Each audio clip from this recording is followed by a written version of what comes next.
com o nosso convidado especial, o nosso amigo Lucas da Silva, aqui continuando o nosso bate-papo cultural, falando aqui sobre liturgia, que é um tema vasto, né? Hoje, liturgia e outras temáticas da fé, assuntos aqui que a gente vai aprofundar. Então, mais uma vez, seja bem-vindo, Lucas. Eu que agradeço o convite, né? Estamos de volta. Lucas, para iniciar um tema não combinado, só o início, depois a gente vai para o tema combinado, tá certo? Uhum. Nesse tempo, você que é bem jovem, e como é nesse tempo estar na faculdade, estar na... Não sei se é faculdade ou no caso é UFC, universidade mesmo, né? No caso é universidade. O UFC é uma universidade, né? Tem essas configurações. Porque a universidade são vários campos de ensino, a faculdade é mais específico, né? Para pequenos campos reduzidos, né? Colegiados, professores, né, e tal. E no caso, como tem sido ser católico nesse meio, de fato, pagão, né? Nesse meio onde os desafios contra a fé são evidentes, são tangentes, são bem desafiantes. Às vezes dá um certo desânimo, ou você consegue driblar isso com tranquilidade? Como é ser um católico no meio, de fato, da universidade? Como tem sido isso, esse tempo para ti? Bom, a universidade, né, pelo menos na situação que ela se encontra hoje, nos dias atuais, ela é bastante cristofóbica, né? Então, Cristo ali, ou qualquer situação que leve a falar de religião, ou alguma coisa que esteja ligada a isso, né, a universidade vai desprezar. Evidentemente que a gente, de vez em quando, parece que entra naquela espiral do silêncio, né? Entra dentro de uma ideia, que é a ideia da falsa concordância. Estou aqui concordando com você, essas ideias são boas, são positivas, né? Mas você sabe que por trás daquele discurso, da estrutura daquele discurso, você encontra muitos reducionismos. E a questão, geralmente, né, aonde vai parar tudo, quase absolutamente tudo, é a demanda nem política, mas é a demanda partidária, né?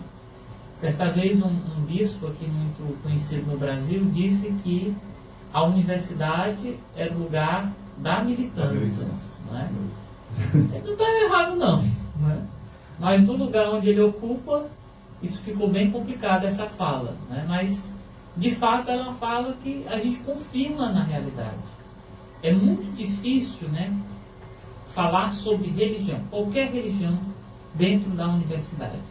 E nos moldes como ela está hoje, né, qualquer expressão de religiosidade, de religião, vai ser abolida. Né? Isso realmente é regulamentado. Não é possível ter essas manifestações. Né? Mas uma coisa interessante sobre esses anos que eu estou passando na UFC. Logo quando a gente começa a graduação, há uma disciplina que se chama Introdução à Filosofia. Você já logo fica ali um pé atrás, né? Qual é a bomba de professor que vai vir para mim? Por incrível que pareça, e na graça de Deus, eu encontrei um senhorzinho que, apesar dos pesares, é um dos poucos professores que eu consigo falar abertamente sobre esses assuntos de religião, de política, né, sem cair na demagogia do partido. Né? Evidentemente que a trajetória dele acabou levando ele a esse estado. Ou seja, é quem lá atrás conviveu dentro do partidão, né, dentro dos grupos políticos muito fechados, e hoje já está naquele estado mais de descrença, né? Já não acredita mais nem A nem B e prefere aí se afastar dessas discussões. E por que eu cito essa pessoa? Né? Porque foi a única. A abordagem dele enquanto filosofia era dar à filosofia à luz dos problemas da filosofia. Para a gente que é da letras, a abordagem é quanto à estética, né? Então, é o problema da estética em filósofo A, B, C, D e por aí vai. E a abordagem dele ficou nisso. Nunca vi pauta militante dentro da sala de aula, e qualquer movimento, né, qualquer atitude dos alunos que fosse direcionar para isso, o próprio professor já fazia uma repreensão. Ele dizia: isso aqui não vale a pena discutir. Evidentemente, nós estamos falando de uma pessoa que é ateia, né, mas conseguia explicar vários problemas de Santo Agostinho para a gente, né, com muita tranquilidade. Com muita tranquilidade. Ou seja, é o mínimo que se espera de alguém que tenha uma honestidade intelectual, né? Sim, com certeza. É o mínimo que se espera. Né? E indo para o nosso tema da liturgia, o que você percebe em relação à questão da... percebe não, qual é a orientação em relação à adoração ao Santíssimo Sacramento, né?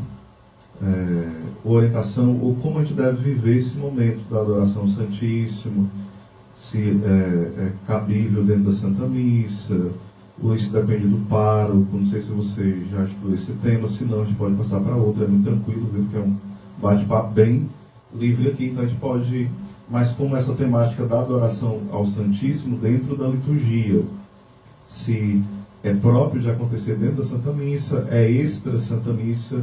A adoração ao Santíssimo é um ato litúrgico ou é um ato extra-litúrgico, ou depende se é um padre que está conduzindo aquele ato, um diácono, como que é essa questão da adoração ao Santíssimo? Quando a gente pensa na Santa Missa, né, nós poderíamos pensar a missa de diversas formas. A missa como sacrifício, a missa como adoração, por excelência, adoração, né? A missa como escuta da palavra de Deus, e por aí vai. São diversas as abordagens que nós podemos ter, né? Até aquelas que dizem assim: a missa é uma ceia. Sim, mas é uma ceia sacrificial. Esse é um entendimento primeiro que qualquer pessoa, quando deseja iniciar o estudo sobre a Santa Missa, é entender que, na essência dela, ela é uma atualização do sacrifício de Nosso Senhor na cruz.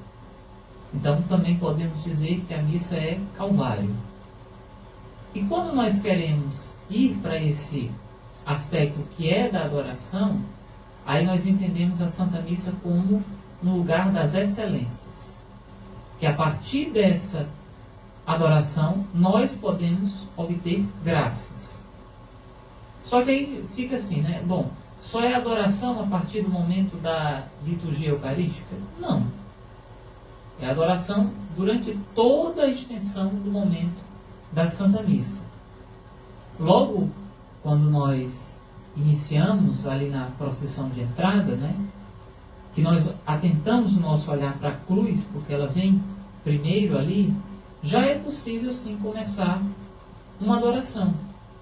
Adoração com a reverência de corpo, né, que nós fazemos uma pequena inclinação à cruz de Nosso Senhor, e também quando vem o sacerdote, que está agindo na pessoa de Nosso Senhor, é aquele que vai oferecer o santo sacrifício em nome da igreja, também é possível fazer uma referência à figura daquele sacerdote. E aí vai se desenrolando durante todo o rito, né? Agora, quando chega no momento da liturgia eucarística, né, no momento do oferecimento do pão e do vinho, a postura mais comum de adoração é estar de joelhos. E é assim que a igreja ensina, é assim que os nossos pais ensinaram a vida toda, né? Durante o momento da consagração, da elevação do pão e da elevação do cálice, é necessário que nós estejamos em uma postura de profunda reverência. E aí nós ficamos de joelhos, né, durante todo aquele momento. Aqueles que quiserem permanecer de joelhos até a doxologia final por Cristo, com Cristo em Cristo, podem permanecer também tranquilamente. Né? A igreja também nos orienta quanto a isso. Mas aí acontecem também determinadas situações que causam dúvida. Por exemplo, se a procissão de entrada, eu estou ali, por exemplo, como um coroinha, como um leitor, né? Como um ministro da Sagrada Comunhão, e nós passamos em frente à Capela do Santíssimo. A Capela do Santíssimo é esse lugar que existe, né, para que se reserve Nosso Senhor nas partículas. Se guardem as âmbulas lá dentro daquela caixa, que é o sacrário, e fique reservado lá. Lá está a reserva eucarística, está a Capela do Santíssimo. Então, se a procissão de entrada passa em frente, não se faz nenhuma reverência. A reverência que vai ser feita será ao altar. Se no altar está o sacrário, né, faz-se a genuflexão. O que é a genuflexão? É quando eu encosto o joelho no chão, um dos meus joelhos no chão, e levanto automaticamente. Né? Quando você faz uma genuflexão, é somente para o corpo de Cristo. Então, quando você fizer a genuflexão, você tem que fazer com um olhar atento àquilo que você faz a genuflexão. Então, nada de baixar a cabeça, olhar para os lados, não. Você tem que estar atento àquilo que você está fazendo. No caso, a genuflexão para o sacrário está ali no altar. Quando você não tem o sacrário, você simplesmente faz o que nós chamamos de inclinação profunda. A inclinação profunda é quando eu consigo enxergar um pouquinho ali da ponta do meu sapato, dos meus dedos. Isso é uma inclinação profunda. É diferente da inclinação de cabeça. Simplesmente só inclino a cabeça. Geralmente nós fazemos quando é pronunciado o nome de Nosso Senhor, o nome de Nossa Senhora, de São José, de algum santo em específico. Que é o que chama de uma venha, né? É a venha. Se bem que a venha fica muitas vezes mais inclinada àquela inclinação profunda. Né? Então, quando a procissão, por exemplo, passa na frente da Capela do Santíssimo, ela não faz nenhuma reverência. Porque justamente quando chegar no altar, vai fazer. Agora, por exemplo, estou eu lá na celebração eucarística e tenho que passar na frente do altar. E ali já está o corpo de Cristo, ali já foi consagrado. Então você gentilmente faz uma inclinação profunda. Se atente a isso. Né? Você vai passar na frente do altar, então você faz uma inclinação profunda. Não é necessário fazer a genuflexão, até porque não está previsto. Né? Essa questão da genuflexão a gente pode ver também em muitos outros momentos. Por exemplo, quando o sacerdote deita, né, o corpo já consagrado, após a elevação, ele coloca lá naquele pequeno prato que a gente chama de patena, o sacerdote deve fazer uma genuflexão, porque ele também adora a Cristo. Agora, se há algum impedimento físico, né, espacional, porque o altar muitas vezes não favorece que o sacerdote faça esses movimentos, então ele faz a inclinação profunda. Né, tanto quando termina de consagrar o pão, como termina de consagrar o vinho. Então são momentos em que nós vamos visualizando esses gestos que apontam mais diretamente à adoração, que é se ajoelhar, que é fazer a genuflexão, né, as reverências de cabeça, com a cabeça ao nome de Nosso Senhor, e por aí vai. Né? Agora, quando eu recebo a comunhão, é interessante, sobretudo, que nós prezemos por uma postura orante. Então, o que é que geralmente é feito e o que é mais recomendável mesmo? É que a pessoa se ajoelhe e ali faça as suas orações pessoais, né? Faça as orações comuns da igreja e se ponha nesse estado de adoração. No último programa, a gente comentava um pouco sobre a música e durante o momento da distribuição da comunhão, ela é acompanhada também pela música. E às vezes, os músicos, a música, não nos favorece tanto. Não há aquele pequeno momento de silêncio eucarístico. Dentro da missa, entre uma parte e outra, é aconselhável sim o silêncio. Ou seja, terminamos aqui o rito do ato penitencial. Então o sacerdote, após o glória, vai dizer o oremos, é permitido ali um instante de silêncio, para que as pessoas manifestem no íntimo de seu coração as orações que desejam ser levadas nessa Santa Missa. Quando nós estamos, por exemplo, no momento que segue, que é a liturgia da palavra, entre uma leitura e outra, pode haver também um pequeno momento de silêncio para que os fiéis internalizem aquilo que ouviram. E até mesmo, homilia, no caso, também. Depois da homilia, o sacerdote pode convidar ao silêncio, para aquilo que foi meditado, aquilo que foi dito, ser internalizado também. E mais ainda, nesse momento pós-comunhão, prezar pelo silêncio eucarístico, a chamada adoração silenciosa.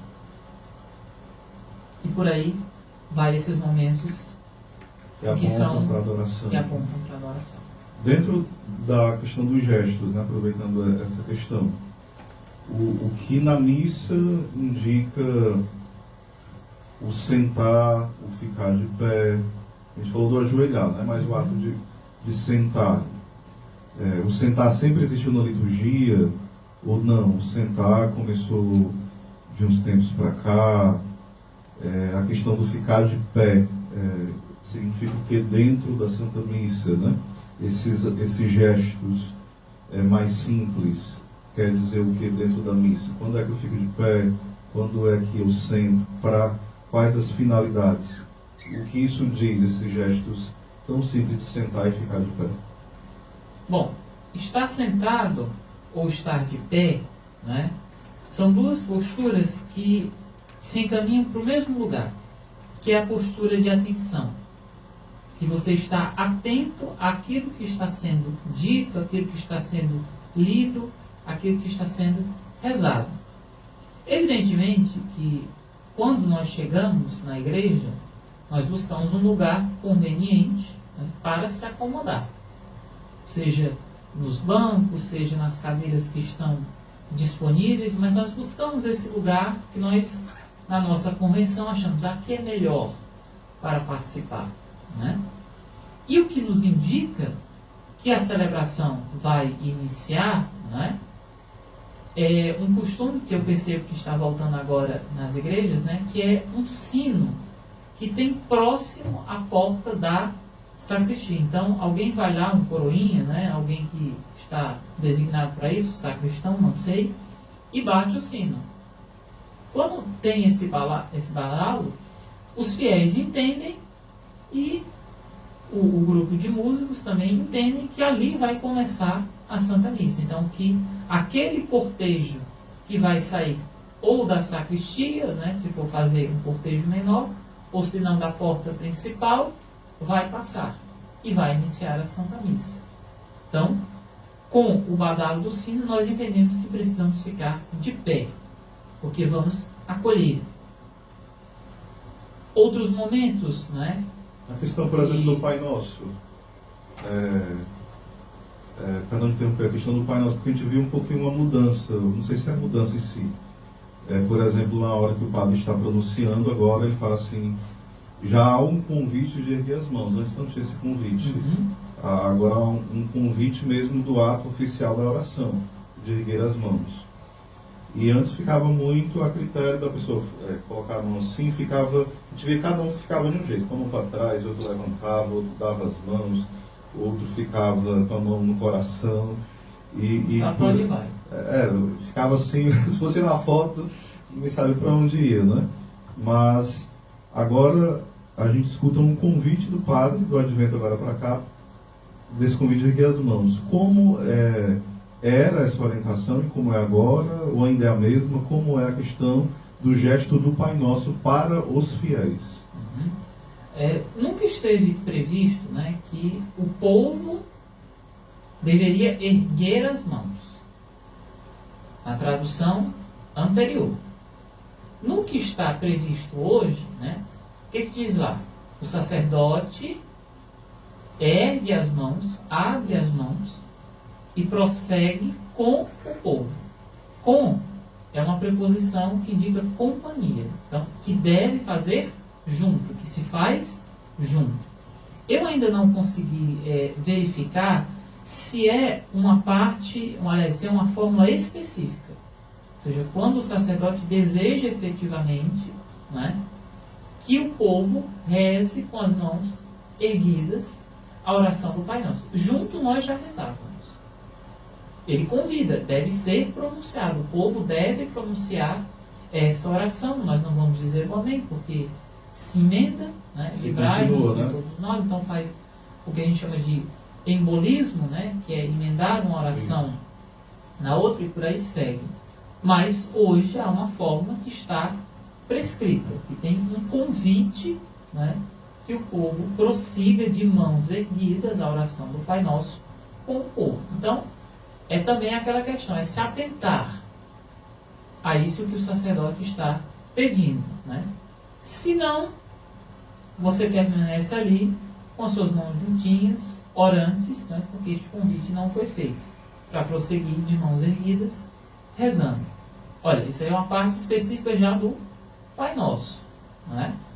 Mas quando nós voltamos aí à postura de estar em pé, de estar sentado, quando nós escutamos as leituras da missa, né, o elenco de leituras, a primeira leitura, o salmo responsorial, segunda leitura e em algumas solenidades, como Pentecostes, a chamada sequência, né, que é cantada, nós fazemos isso sentados. Então, fazemos isso com máxima atenção àquele que está lendo. Inclusive, se nós observarmos, há um lugar específico dentro do presbitério, que é o ambão, que é entendido como o lugar da palavra, a mesa da palavra. Então, tudo se direciona para lá. E vai se culminar, estando agora de pé, não é? A partir do canto da aclamação, ou seja, um canto que indica aos fiéis qual é a postura que eles devem ficar. E aí se culmina num momento maior, que é a proclamação do Evangelho. Ao contrário do que muitos pensam, na liturgia da palavra, não é? O momento maior, o ápice, é a proclamação do Evangelho. Por exemplo, a questão... Existe um termo, não sei se esse o termo é correto, que se chama de munições. Quem deve utilizar, quando utilizar na liturgia? Porque, por exemplo, às vezes, antes tinha muita figura do comentarista que, graças a Deus, minha opinião, está praticamente abolida, né, em algumas paróquias. Que eu acho que mais atrapalha do que ajuda. Então, essas munições, o que são elas? Agora faça isso, agora faça aquilo. Qual a serventia delas? Ou elas não têm serventia alguma? São permitidas ou não são? São antilitúrgicas? Ou essa linguagem nem existe, inventaram? A ideia de munição, né, é munir, é dar uma instrução, um pedido, uma ordem, enfim. A figura do comentarista dentro da liturgia, ela está prevista, mas ela, digamos que é mal ajustada. Ela tem que ser bem discreta, né? Ela tem que ser bem discreta. Indiscrição hoje está um negócio meio complicado. Bem raro, né? Eu sou da turma que é o seguinte: se você quer ensinar o povo, celebre bem. Porque a missa bem celebrada é uma autêntica catequese. Era assim que interpretava o Papa Bento XVI, não é? Ou seja, se eu quero esse lado mais pedagógico, por assim dizer, então eu celebro bem. Eu indico ao povo como deve ser feito. Agora, não com a figura do comentarista, que muitas vezes parece só perdão o termo, mas um papagaio de pirata, que fica dizendo aquilo que o povo já sabe que tem que fazer. Sentados, escutemos atentamente as leituras. Claro que eu sei que após o amém da oração coleta, eu vou escutar as leituras. Naturalmente, o rito da missa é assim. É assim. Então, não há motivo para você ter mais aquela figurinha que fica interpelando, né, entre um momento e outro, dizer obviedades, né? Dizer a obviedade das coisas, né? Se não der, se você não encontrar nenhuma solução para esse comentarista, então vamos aí praticar essa discrição. Muitas vezes, né, antes da celebração da missa, existe um negócio que às vezes se torna um tanto inconveniente. Não é ruim, que é as chamadas intenções da Santa Missa. Tem paróquias que fazem até caderninhos para ir separando as intenções de sétimo dia, né, as intenções pelos doentes, as intenções do Santo Padre e aquelas intenções que são mais particulares. Quando você pensa que não, o caderninho pode ser um grande sinônimo de bola de neve. Porque uma página parece que já não basta. Aí você vai multiplicando. Aí já tem 2 páginas de intenções da Santa Missa. E aquele que é entendido como comentarista, né, leitor, vai lá e faz o procedimento de ler uma por uma. E quando você pensa que não, isso demanda um tempo enorme. Então você só está lendo intenção, você não está rezando nada. Você só simplesmente está ali dizendo deliberadamente o nome daquelas pessoas e não tem oração em lugar nenhum. Não tem preparação para a missa, né, o momento da missa propriamente, em lugar nenhum. Em algumas paróquias, por exemplo, né, os padres, para ajudar o povo a rezar, para ajudar o povo a ter entendimento do lugar aonde eles estão e o que vai ser feito ali, começaram a expor o Santíssimo Sacramento antes da missa. Então, naqueles 30 minutos ali, né, antes da missa, por exemplo, das 7, então 6h30, o sacerdote fazia a exposição do Santíssimo Sacramento. Não de maneira solene, porque ele não vai se estender com adorações e dando a bênção, mas simplesmente só com a exposição. Depois ele recolhia ali o Santíssimo, né, guardava lá no sacrário, e aí já criava esse momento de oração, esse clima de oração. Evidentemente que dentro da oração eucarística há momentos específicos para rezar tanto pelos vivos como para rezar para os fiéis defuntos, né? E aí cabe aquele momento que nós estávamos falando anteriormente, o silêncio. Rezemos por nós, então, rezemos pelas pessoas vivas. E há um momento seguinte, né, que o sacerdote convida a recordar os fiéis defuntos. Então, um breve instante de silêncio. Rezemos aqui pelas pessoas falecidas, rezemos aqui pelos mortos. Então, tem lugar sim na missa para essas intenções. Mas é aquela coisa, é preciso catequese, é preciso a boa vontade, é preciso fazer esses ajustes. Nenhum imediatismo vai fazer bem para o povo, até que o povo entenda de fato qual é a proposta que nós estamos tendo aqui, né? Que é não fazer dessas intenções um mar deliberado de nomes, né? Ou senão, aquele lugar que eu estava dizendo, quem tem o microfone, tem tudo. Então, o comentarista começa ali a dar umas lições de moral para o povo. Olha, não faça isso, não faça aquilo, e bababá, bababá, bababá, e não reza. Senão, começa a dar os 300 mil avisos. Não sei como conseguem inventar tanto aviso de tudo, de todas as pastorais. Né?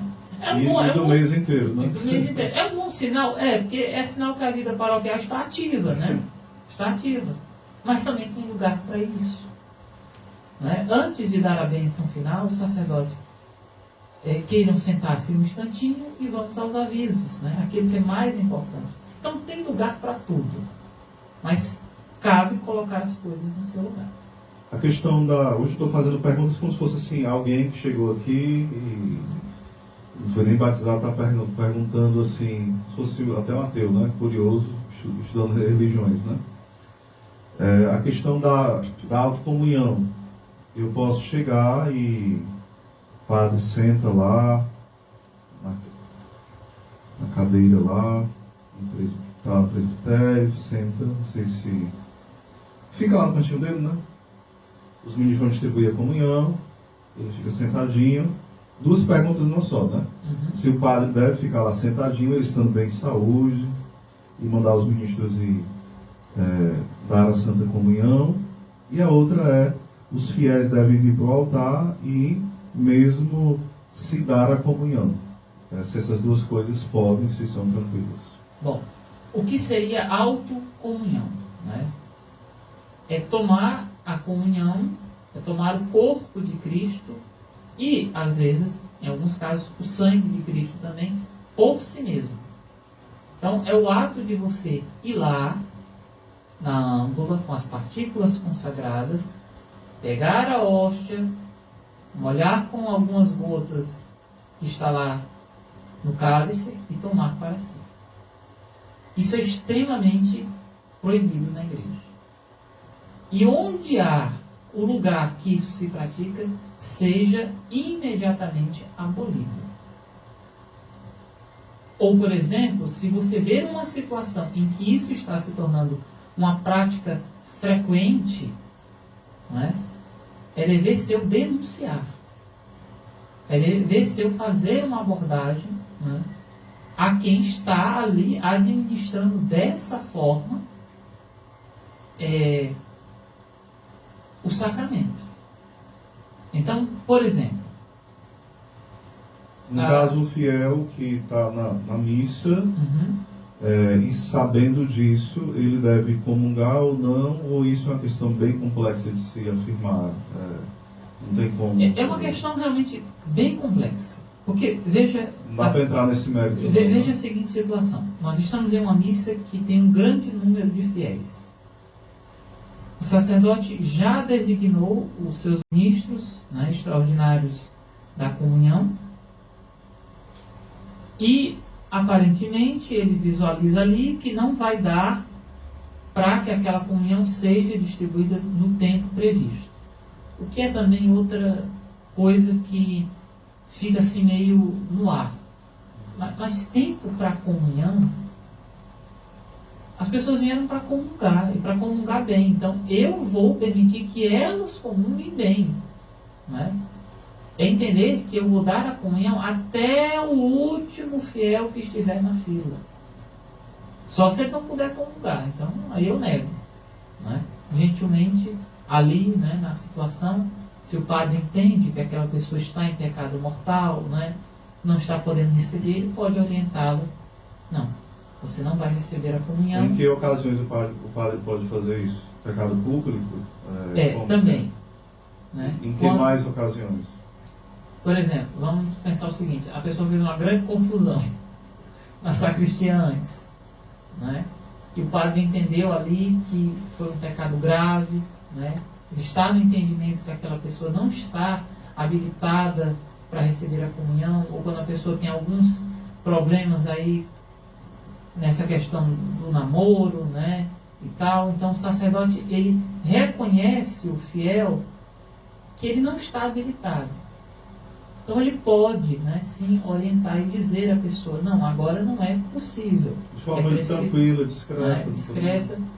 É preciso que você busque a confissão, né, o sacramento da reconciliação, e depois sim, aí está autorizado. Quem faz isso o padre, mas o ministro da Sagrada Comunhão não deve fazer isso. Aí também é outro ponto complexo, né? Bem, mas como é que eu vou saber se eu devo ou não negar a comunhão? Aí são muitas situações. Por exemplo, cada um deve sinalizar de forma diferente, né? Tipo um bêbado, né? Um bêbado, drogado, né? Tá evidente, né? Drogado. Você não tem consciência do que você está tomando, você não tem consciência do que você está fazendo. Então, casos e casos. Né? Você sabe muitas vezes que às vezes entra alguma pessoa ali na igreja querendo cometer um grande delito, né? Um grande sacrilégio. Eu vou roubar a comunhão. Vou botar dentro do bolso. Então, é preciso também ter uma consciência muito clara, né, do que pode estar acontecendo ali. Uma pessoa evidentemente surtada praticamente ali, né? Então são coisas bem evidentes que tem como você negar, obviamente. Agora voltando aí à questão da autocomunhão, né? Até no próprio ato do sacerdote dar a comunhão aos ministros da Sagrada Comunhão para eles distribuírem, isso deve ser feito pelo sacerdote. Então ele apresenta lá o corpo de Cristo, deve-se dizer amém, né? Hoje é uma prática que, devido a essa questão de tempo, né, de muita fila e tudo mais, as pessoas estão esquecendo de dizer o amém. Estão esquecendo de dizer o seu sim, de dar. E os próprios ministros agora, o que está acontecendo? Isso eu vejo acontecer em vários locais, né? Tanto o sacerdote, ele fala a expressão o corpo de Cristo, e todo mundo responde. Aí, quando ele fala isso, a maioria dos ministros, quando vão dar, eles só entregam, o corpo de Cristo não fala mais nada, fica mudo. E também nas celebrações da palavra, alguns ministros não falam mais nada, ficam só calados e entregam. A orientação é clara, né? Quando você apresentar o corpo de Cristo, você faz uma elevação, você deve dizer ao fiel o corpo de Cristo, e o fiel deve dizer amém. E somente aí comungar, né? E aí, voltando nesse momento, o sacerdote entregou ali a comunhão ao ministro. É o sacerdote que deve pegar a âmbula e entregar ao ministro. Não é ele que vai ali, né, observar a âmbula e selecionar aquele que quer. Não, é o sacerdote que deve fazer isso. E, evidentemente, por ser uma função dele, ele deve ir lá distribuir a comunhão. Né? É função do sacerdote, sim, distribuir a comunhão. Evidentemente que alguns sacerdotes, pela idade, pela a capacidade física, já não conseguem fazer. Nós, por exemplo, temos assistido ultimamente, né, que o Santo Padre, o Papa Francisco, se encontra debilitado. Então, ele não consegue mais administrar a comunhão para os fiéis, embora seja ele quem preside a celebração. Então, há muitas situações que precisam ser avaliadas. E aí, uma questão que também entra aqui. E quando é o sacerdote que vai receber a comunhão? Ele administra a comunhão para si mesmo, ou ele deve receber a comunhão de um ministro? E aí, como é que faz? O que é mais digno? O que é menos digno?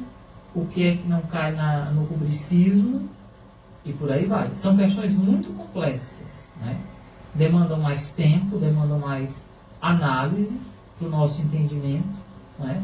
Mas é sempre isso, é buscar a melhor forma de receber a comunhão. Eu sei que tu vai me perguntar uma coisa aí já, mas vocês estão pro outro bloco? Mas não tem bloco não, você é direto aqui hoje. A questão, hoje eu estou com dó de si não, é direto aqui. A questão de quem pode fazer a homilia ou a reflexão. Por exemplo, o padre terminou até mesmo a proclamação, né? Tem lá alguém que é seminarista ou ainda está no primeiro ano, que entrou no seminário, ou no segundo, ou no terceiro. Aí vai lá, recebe lá, sei lá, a bênção lá do sacerdote e faz a proclamação. E depois ele vai fazer um momento da reflexão do Evangelho. Isso é tranquilo, não tem problema algum? Como que é essa orientação? Quem pode fazer homilia? O diácono, o pároco, o vigário, qualquer fiel? Como que são esses nomes, né? Uma orientação mais específica a esse respeito. Bom, dentro da celebração eucarística, né, cada um tem a sua função, designada para tal. Né? Por excelência, aquele que vai exercer a função principal é aquele quem preside a celebração, o sacerdote. Né? E aí o que acontece? Nós chegamos nesse momento da celebração eucarística, que dentro da liturgia da palavra, como eu falei, ela é o ápice, que é o anúncio do Evangelho, né? As partes centrais do Evangelho de Nosso Senhor. E aí nós não vamos entrar aqui nessa questão de como está organizado e tal. Não é essa a nossa demanda. Mas é o seguinte. Logo após o Concílio Vaticano II, né, ocorreu na Igreja a ideia de um protagonismo do leigo. Então ele começou a ocupar funções que são essencialmente daqueles ministros que são ordenados, que têm o sacramento da ordem. No nosso entendimento, hoje, o ministro ordenado é aquele que recebeu o diaconato, portanto, o diácono, aquele que recebeu o sacerdócio, então, presbítero, e aquele que recebeu, né, o último sacramento da ordem, que é o bispo. Então, são esses os ministros ordenados. O diácono, o sacerdote e o bispo. E aí, cada um desses tem a sua função dentro da Santa Missa. Ocorreu o seguinte, o leigo começou a ocupar algumas dessas funções. E aí chega a hora da proclamação do Evangelho, em que nós vemos essas figuras, né, os leigos proclamando. João Paulo II, eu não vou me recordar agora o nome do documento, mas se não me engano é a Redemptionis Sacramento, Sacramento da Redenção. É o documento mais importante acerca de liturgia dentro do pontificado de São João Paulo II. Isso mesmo. Basicamente, o que é que o documento veio para fazer? Nós temos aqui muitos abusos, nós temos aqui muitas dúvidas, então vamos prestar um esclarecimento ao povo e aos sacerdotes sobre essas funções e o que deve ser feito.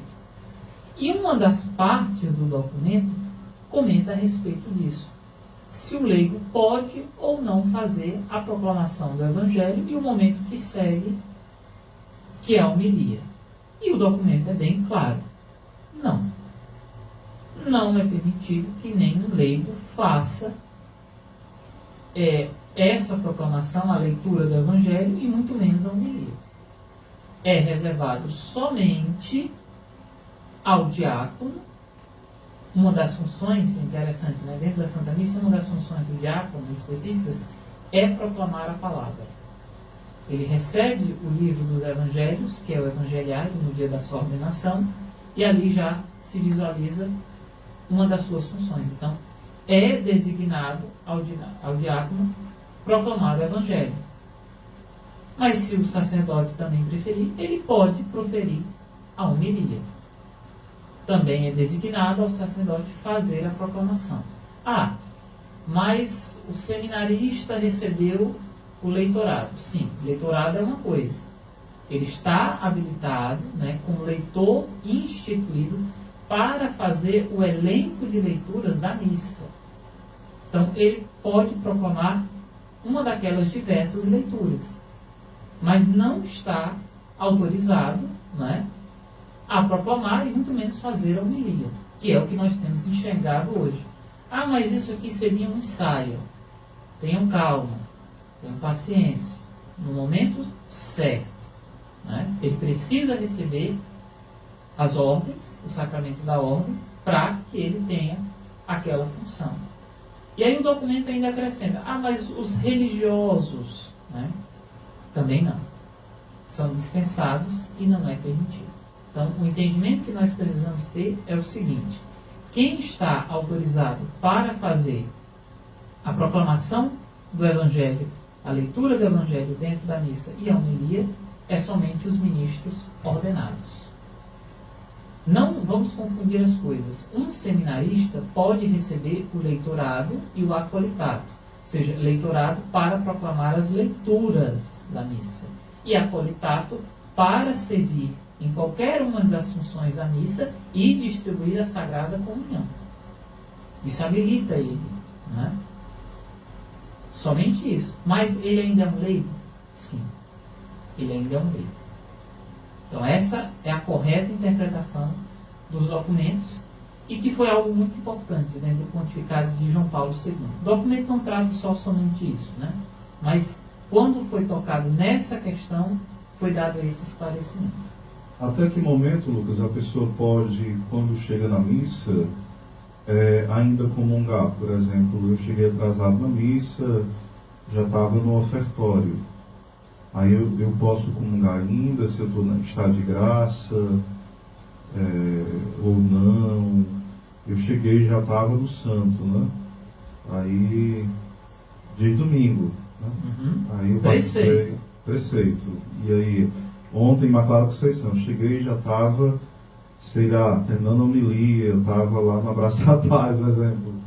E aí, a pessoa, de forma meio relaxada, acabou que ela cumpriu o preceito, ela pode comungar? Como que é essa realidade do poder comungar e de cumprir o preceito dominical e da festa de guarda em relação à pontualidade, à questão de participar da missa inteira, né?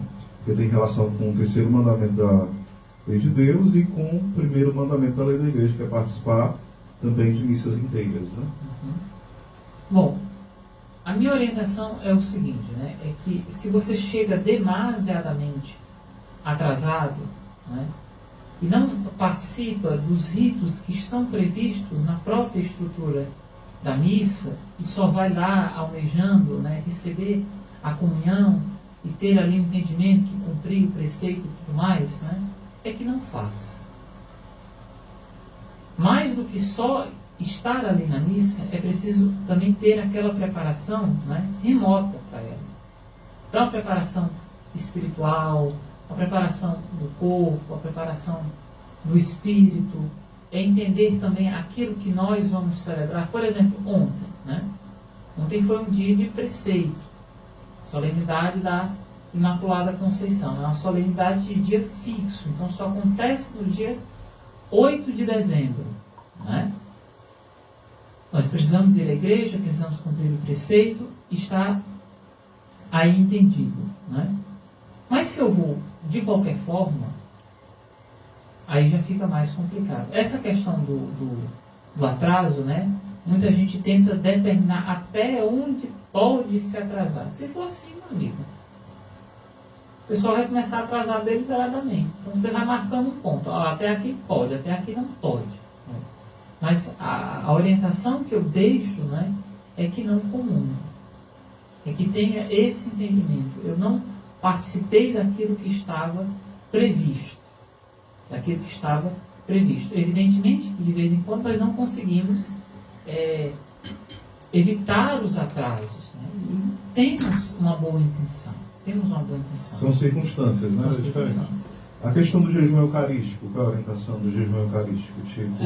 Pelo menos 1 hora antes, né? Pelo menos 1 hora antes se abster dessas comidas mais grosseiras, né? Do chicletinho, do bombom que você gosta e tudo mais, mas pelo menos 1 hora antes, até mesmo do início da Santa Missa, e não do momento da comunhão, né? Aquelas pessoas que fazem uso de alguma medicação, é permitido, né? Até porque ela precisa estar bem também fisicamente para receber o corpo de Nosso Senhor. Mas pelo menos 1 hora ali. Perguntas rápidas, um bate-bola rápido de perguntas curiosas. Por exemplo, a expóstula, ela é o quê? Porque o padre gosta de dinheiro, como que é? A expóstula do padre. quando é que ele recebe, por que ele recebe, tipo, ele recebe 3, 4 por dia, tipo, para celebrar 2, 3 missas hoje, ele pode celebrar 10 missas no dia, um padre receber 10 espóstulas, como que é isso aí? Bom, a questão da espóstula, né, para quem nunca ouviu falar nisso, é dinheiro mesmo, né, é pagar ali para que o padre venha e tal, celebrar a missa, administrar um sacramento e tal. Bom, o Papa Francisco deu um esclarecimento bem interessante sobre isso, né? É que não negasse os sacramentos por essa questão, né? Há sacerdotes que fazem essa exigência e há sacerdotes que fazem aquele entendimento, né? Você é dizimista, você já paga o dízimo, você já tem alguma contribuição, porque muitas vezes o sacerdote precisa se deslocar a um lugar muito distante. Então aquela pequena contribuição generosa também vai ajudar o sacerdote, né? Há muitos sacerdotes que, por exemplo, não estão numa paróquia fixa, né? E precisam ter essa capacidade de se manter. Evidentemente que ele não está celebrando o sacramento pelo dinheiro, por dinheiro. Mas essa pequena contribuição, essa pequena oferta é bem-vinda também. Uma ajuda de custo, como se fala normalmente, né? Não vamos, assim, fazer uma interpretação completamente negativa. Agora, sim, nós temos algumas vidas sacerdotais que vivem aí, né, nesse esquema. Não, aqui é a espóstula caixa 2, não entra nem na contabilidade da paróquia, e aí vai indo, né? Evidentemente que é uma postura muito imoral por parte de um sacerdote, porque os sacramentos não são seus, né? É dom de Deus, é dom da igreja. Infelizmente, há essa realidade, né? Se for uma realidade que fica muitas vezes muito explícita, né?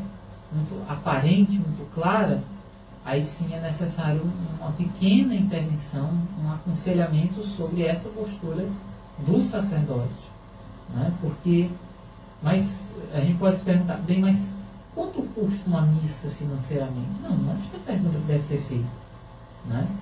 Mas em ter esse entendimento, padre, o que é que o senhor precisa? O que é necessário? O senhor pode vir aqui celebrar? Como é que está a sua agenda? Tem uma disponibilidade? Porque se o sacerdote, por exemplo, ele é pároco de uma grande paróquia, tem lá, sei lá, 23 comunidades.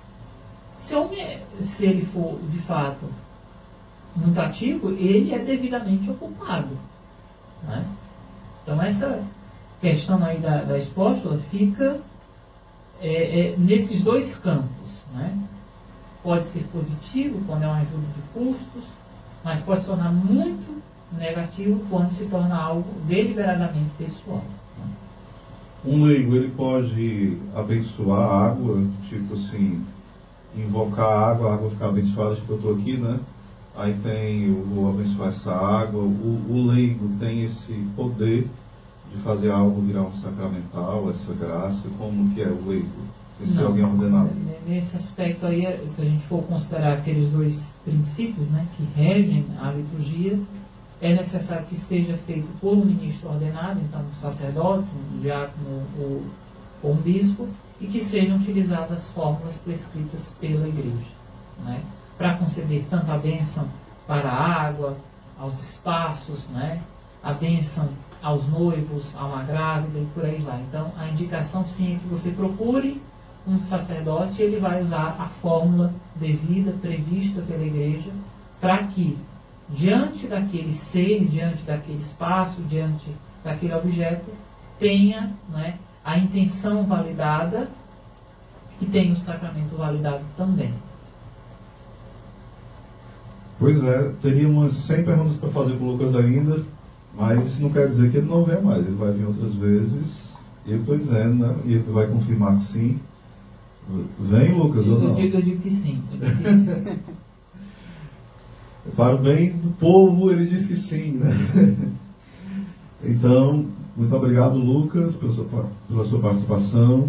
Foi uma alegria tê-lo novamente aqui conosco. E até a próxima, se Deus quiser, próximo ano você está de volta aqui, né? Se Deus quiser. Vamos aí viver o advento, né? Depois do advento a gente volta no tempo comum, né? Exatamente. Vamos Eu respeitar disse que ia perguntar sobre o advento, perguntei foi nada, né? Mudou tudo aqui o roteiro, não foi mais. Bom, mas é aquela coisa, né? Mesmo não perguntando, é só agora ir à igreja, né?